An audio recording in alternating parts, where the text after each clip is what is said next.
screen. Just play it and let us hear, because we can hear your background. So if it just plays on your... Okay, yeah, I'll try that. I'll try that. If you can hear, just let live now, YouTube. Can you hear?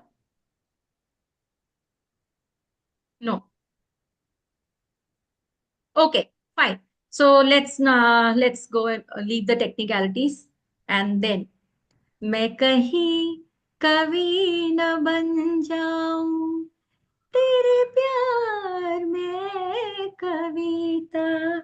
So we have Ms. Shaila Kurma telling us beautiful. Let us tell what she's going to tell. So over to you.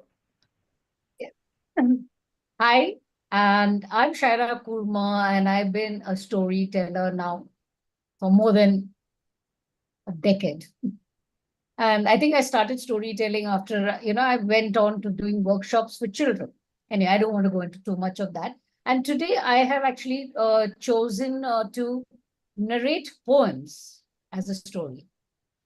Yeah, and here are two poems where we are talking about a metaphor of life.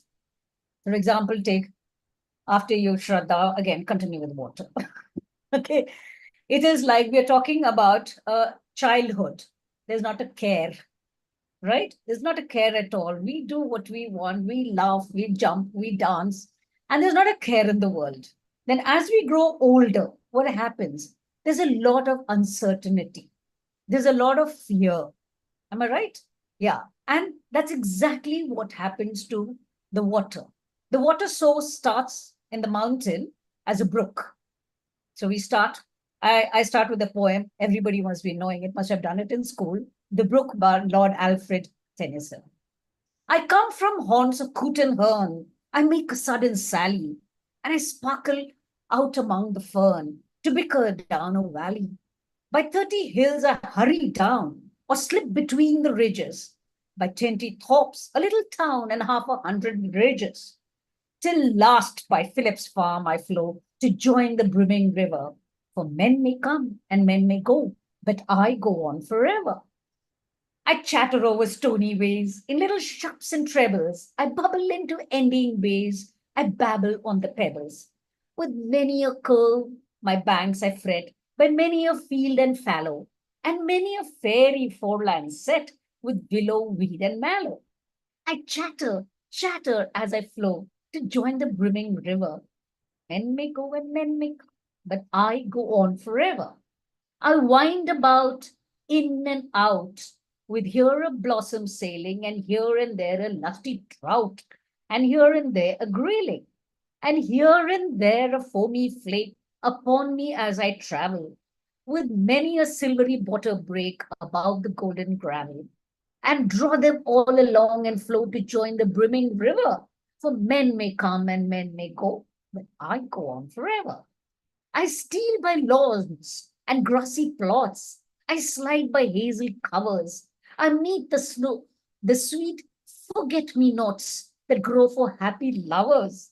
I slip, I slide, I gloom, I glance. Among my skimming swallows, I make the netted sunbeam dance against my sandy shallows. I murmur under moon and stars in brambly wilderness. I linger by my shingly bars. I loiter around the terraces. And out again I curve and flow to join the brimming river. For men may go and men may come, but I go on forever. Now the brook, happy, no stopping it. He just goes and goes and goes and goes. And where does he come? He joins the river. River is our middle age. And as we get older, we have all the worries in the world. We become big, old, and then we wonder, what if tomorrow? So here is another poem called Fear by Khalil Gibran. It is said that before entering the sea, a river trembles with fear. She looks back at the path she has traveled from the peaks of the mountains, the long winding road crossing forests and villages. And in front of her, she sees an ocean so vast that to enter there seems nothing more than to disappear forever. But there's no other way. The river can't go back. Nobody can go back. To go back is impossible in existence. The river needs to take the risk. The river needs to take the risk of entering the ocean, because only then will fear disappear. Because only then will fear disappear.